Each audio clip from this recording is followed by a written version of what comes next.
Il a dit ce sera une catastrophe mondiale, mais je n'hésiterai pas. Si la Russie n'existe pas sur Terre, la Terre ne mérite pas d'exister. Bonjour Sergueï Girnev. Bonjour Maxime. Merci d'avoir accepté l'invitation à Inspiractu. On va évidemment parler de votre actualité, c'est un livre, L'Escalade, aux éditions Albin Michel. Mais avant, l'actualité est toujours la guerre en Ukraine. Quelle est votre vision aujourd'hui du conflit? Où en sommes-nous? Nous sommes au tournant parce que en fait, ce conflit s'est installé dans la durée. On dit ça fait 15 mois qu'il est là. En réalité, ça fait 9 ans qu'il est là, puisque ça a commencé en 2014. Tout ce qui est autour du conflit s'est accéléré énormément, d'où d'ailleurs le titre de l'escalade, parce que là on procède vraiment de l'escalade côté russe tout le temps, mais côté occidental et ukrainien également, puisque Zelensky a effectué une énorme tournée mondiale, donc d'abord européenne et puis après Arabie Saoudite et le sommet de G7 à Hiroshima.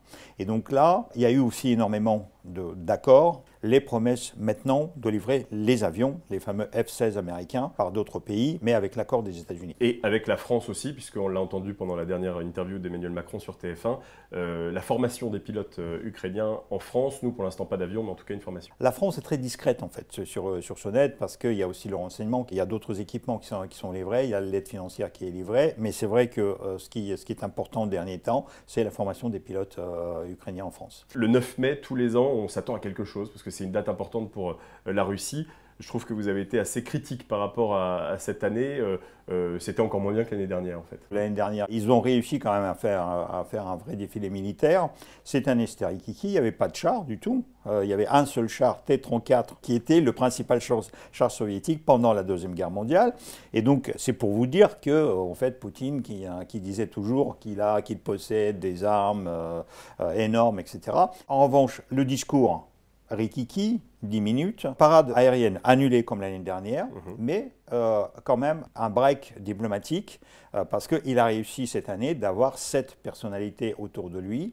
Ça veut dire les 5 dictateurs ou autocrates de l'Asie centrale, plus un dictateur, Loukachenko, et plus un semi-démocrate de l'Arménie. Sauf que, bien évidemment, 3 semaines après, pendant la tournée de Zelensky, Xi Jinping, en Chine, a organisé le sommet avec les mêmes autocrates de l'Asie centrale, et la Russie n'était pas invitée. Qu'est-ce qu'il faut lire en sous-texte? La Russie est moins forte que ce qu'elle veut faire croire? Tout le monde a compris que la Russie n'avait pas d'armée. L'industrie militaire russe ne fonctionne pas non plus, parce qu'ils n'arrivent pas à fournir, donc on sait qu'ils ne fournissent pas suffisamment de munitions pour le front. Enfin, ils ont l'armée sur le papier. En revanche, on ne les voit pas, ces militaires, parce que pour aller au front, en fait, ils sont obligés de prendre les bandits de grands chemins dans les prisons, les assassins, des violeurs, etc., qui sont engagés dans la milice privée de Prigojine. Et Poutine même a fait appel à cette fameuse milice Prigojine, qu'on appelle Wagner, qui juridiquement n'existe pas. C'était l'autre sujet que je voulais aborder, c'est l'autre sujet d'actualité, c'est ce personnage, Prigojine, qui de plus en plus fait parler de lui, alors qu'au début, on a des journalistes qui ont été condamnés parce qu'ils le qualifiaient comme le patron de la force Wagner, ce qu'il refusait d'accepter. Aujourd'hui, c'est tout l'inverse. C'est ça, et c'était parfaitement logique, parce qu'en fait, cette milice privée était conçue par Poutine pour aller faire les sales coups à l'étranger. Notamment en Afrique. En Afrique, où il fallait, en fait, nier l'implication de l'État russe dans ces sales coups. Et ça marchait très très bien. Prigojine s'est bien installé dans la République centrafricaine, au Soudan, au Mali, au Burkina Faso, Éthiopie éventuellement, avec la possibilité de créer même une base militaire sur le front est de l'Afrique. Et donc pourquoi Poutine les a fait venir en Ukraine? Parce que une fois lorsqu'ils sont sur place, on sait que c'est la Russie. Et donc, en plus, ils bataillent à côté des forces militaires officielles, d'où d'ailleurs la sortie de Prigojine au mois de septembre. Il est venu devant les caméras et il a dit « Oui, Wagner, c'est moi ». Bon, après, le problème, c'est que si Wagner, c'est lui, donc interdit dans le monde entier, organisation terroriste classée par les États-Unis et par plusieurs pays, l'Assemblée parlementaire de l'OTAN qui l'a qualifié aussi de terroriste. Mais en revanche, on sent que Prigojine avait oublié presque qu'il est chef de guerre. Depuis le mois de septembre. On sent plus un homme politique qu'un chef de guerre. C'est clairement un homme politique. Prigojine a commencé la campagne présidentielle de 2024 sans qu'on lui demande quoi que ce soit. Et donc, il s'est fâché absolument avec tout le monde, y compris avec Poutine. Quand il a parlé de papy gâteux, qui pourrait être, excusez-moi, couillon, puisque, par exemple, Poutine, pendant cette parade militaire, ce défilé militaire, lui, il prononçait un petit discours de rien du tout. Prigojine a sorti une vidéo de 27 minutes dans laquelle les insultes, etc., etc. Donc, clairement, ses ambitions sont affichées. Ses ambitions sont affichées. Pendant le sommet de Hiroshima et pendant la tournée de Zelensky, il a annoncé la prise de Bakhmut. En réalité, les Ukrainiens démontent, donc il y a encore quelques bouts de villes qui restent aux Ukrainiens. Mais l'intérêt de Prigojine, c'est de dire, moi j'ai gagné la ville de Bakhmut, j'ai promis de faire ça. Maintenant, je me retire. Ouais. Mais je crois que là, on a commencé à faire pression sur lui, déjà au début de l'année, puisque Poutine, quand le 11 janvier, il a changé le commandement et il a placé Gerasimov, le militaire numéro 1 dans le pays, officiellement à la tête de l'opération spéciale, c'est pour contrer en fait les prétentions de Prigojine. La liberté d'expression en France, finalement, est-ce qu'elle n'est pas aussi une des vertus alors, du monde occidental comparée aux Russes qu'on a tendance à englober dans cette folie militaire? Les Russes n'ont pas la chance que nous avons d'accès à l'information. Est-ce que par rapport à votre expérience personnelle aussi, vous voyez la différence ? La Russie, par rapport à la liberté d'expression, c'est un pays malheureux parce qu'il n'a jamais connu, quasiment. En fait, il a connu au début, après la Révolution. Donc après, on a vécu 70 ans quasiment dans un pays étatique, où la presse était étatique, tout était contrôlé par le Parti communiste. À cette époque-là, à partir de Gorbatchev et à l'époque de Brejnev, où il y avait la vraie liberté de presse, où vous avez énormément de choix et énormément de liberté, y compris par rapport au gouvernement, en économie, ça marchait très très mal. Et donc du coup, cette liberté de presse et la liberté démocratique est tenue pour responsable de ça. Et donc en fait, les Russes disent la liberté c'est le bordel, et donc on ne veut pas de bordel, donc du coup pas de liberté de presse, pas de démocratie. D'où d'ailleurs l'arrivée de Poutine qui était saluée par plusieurs millions, dizaines de millions de Russes, voire même par le pays. On ne peut pas parler de liberté totale de la presse, y compris en Occident. Vous avez des organismes, des organes qui sont partisanes.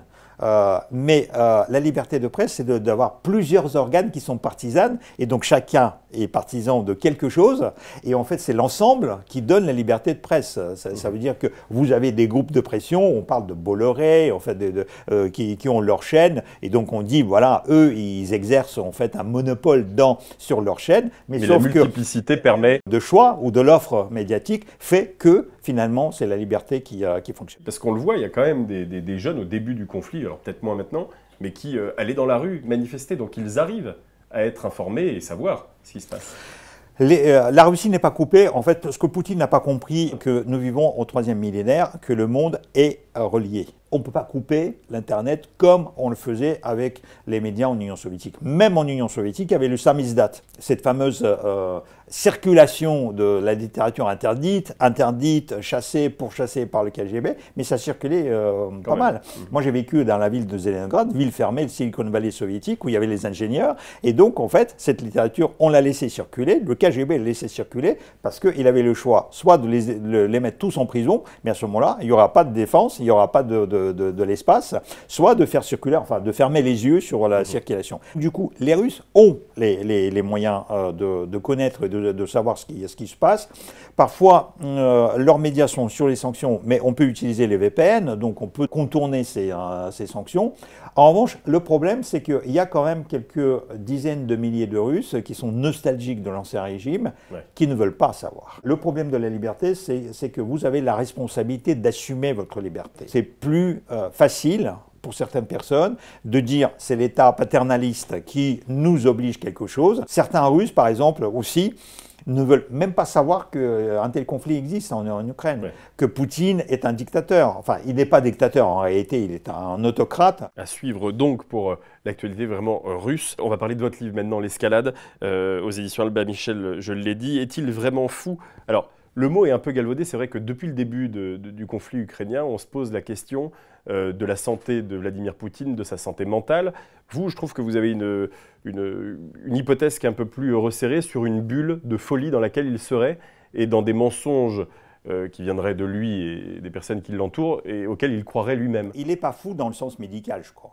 Pour moi, Poutine, c'est un sociopathe, ça c'est sûr et certain, mais dans le sens politique, il est fou. Psychologiquement, je l'ai connu, j'ai vu quelqu'un qui avait énormément d'ambition et puis qui adorait le pouvoir, qui adorait exercer le pouvoir tant qu'il pouvait. En fait, il s'est installé dans une bulle depuis son arrivée, parce que déjà, il n'aime pas être contrarié, il aime bien s'installer dans ses certitudes. En fait, il n'y a plus personne qui veut le contredire.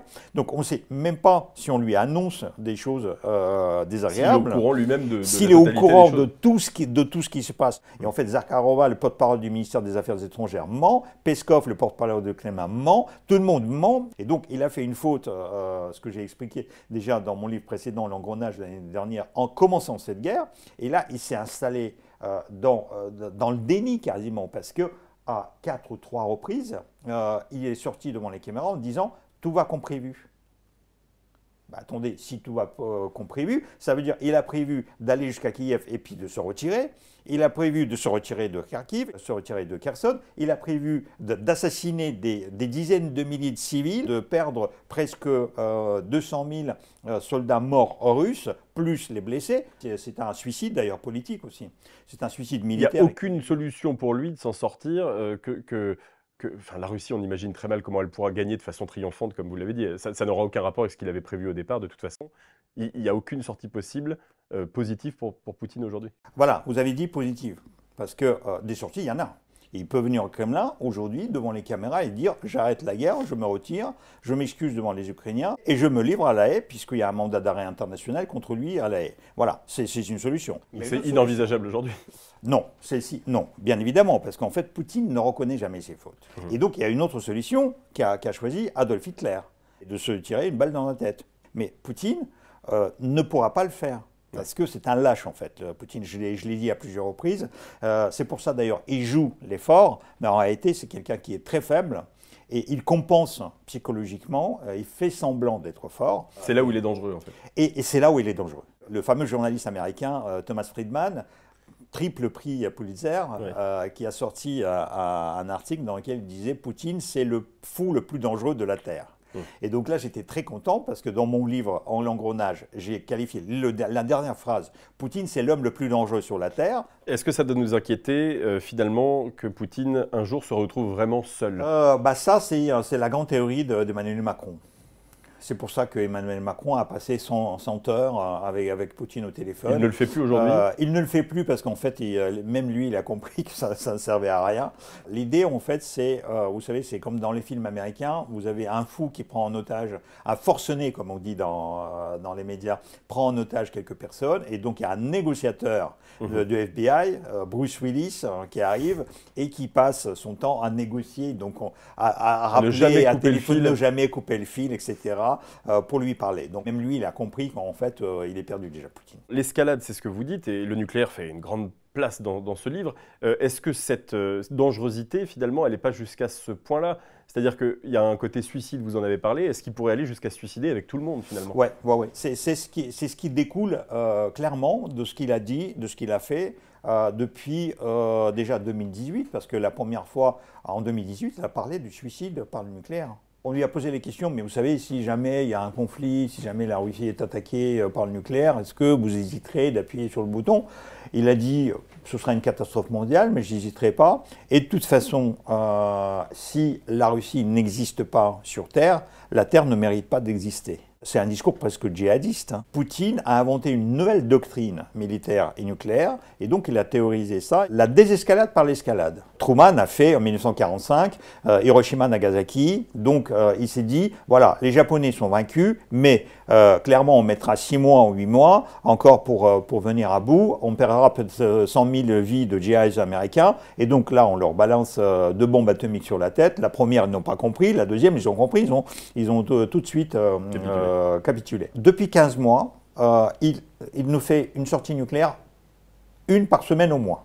Si ce n'est pas lui, c'est Medvedev. Dans quel but justement? Parce que c'est ce qu'on comprend dans le livre, vous en parlez. Alors on parle du nucléaire évidemment militaire, mais on parle aussi du civil, avec Zaporizhzhia, avec Tchernobyl, où on sent bien qu'on joue sur les peurs occidentales, puisque Tchernobyl reste dans les pensées de tout le monde. C'est extraordinaire. Et les Russes ont pris pour la première fois en otage une centrale nucléaire. C'est un État terroriste. Ils ont pris 6 réacteurs, la plus grande centrale européenne, en otage. Avec des tirs, on le rappelle, la IEA s'est En y plaçant les batteries d'artillerie et en tirant depuis cette centrale pour que les Ukrainiens ne puissent pas répondre, parce que bien évidemment, s'ils répondent, ils risquent d'endommager leur propre centrale nucléaire. D'où d'ailleurs l'importance de ce sommet G7 à Hiroshima. Déjà, tout le monde a peur de Poutine par rapport à ça.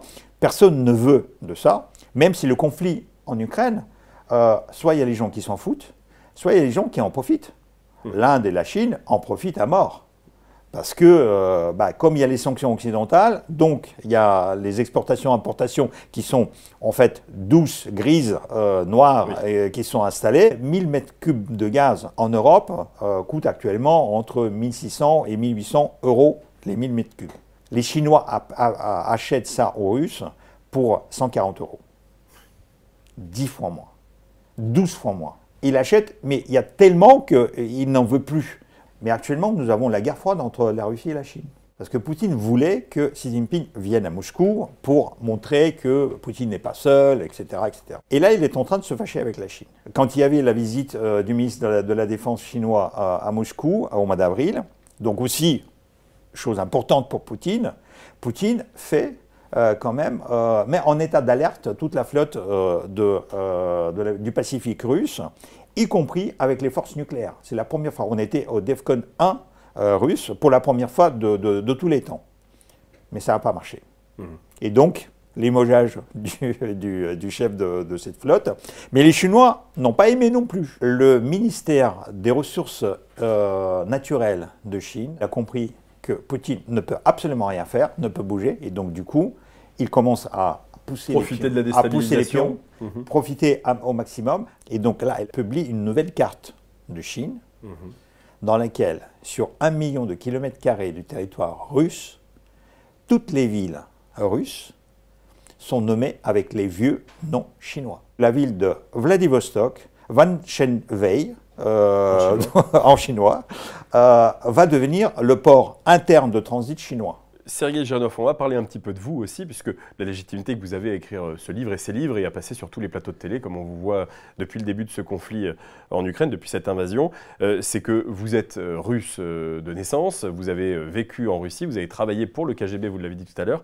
Déjà, rapidement, pour résumer, pour ceux qui n'auraient pas eu l'histoire complète, qu'est-ce que vous faisiez en tant qu'officier au KGB? Le KGB, c'est déjà un énorme monstre de sécurité, donc c'est le ministère de sécurité de l'Union soviétique, dans lequel il y avait la première direction générale, qui était le service d'espionnage extérieur. Il y avait plusieurs directions, et moi je travaillais dans la direction S, la direction des illégaux, la direction des clandestins. À cette occasion, vous avez croisé, vous le disiez tout à l'heure, à 4 reprises, Vladimir Poutine. En fait, la première fois, on s'est croisé lorsque moi j'étais étudiant, lui il était déjà au KGB, pendant les Jeux Olympiques de Moscou. On a fait venir pour renforcer les effectifs du KGB à Moscou.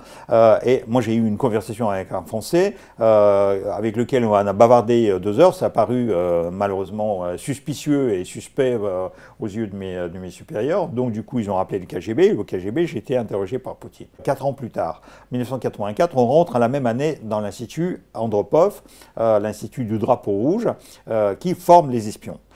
Lui, il a déjà 9 ans au KGB. Moi, je suis frais émoulu de MGIMO, l'Institut d'État des Relations Internationales, auprès du ministère des Affaires étrangères. Au bout d'1 an, le service d'espionnage dit on ne veut pas de lui parce que c'est une personne dangereuse,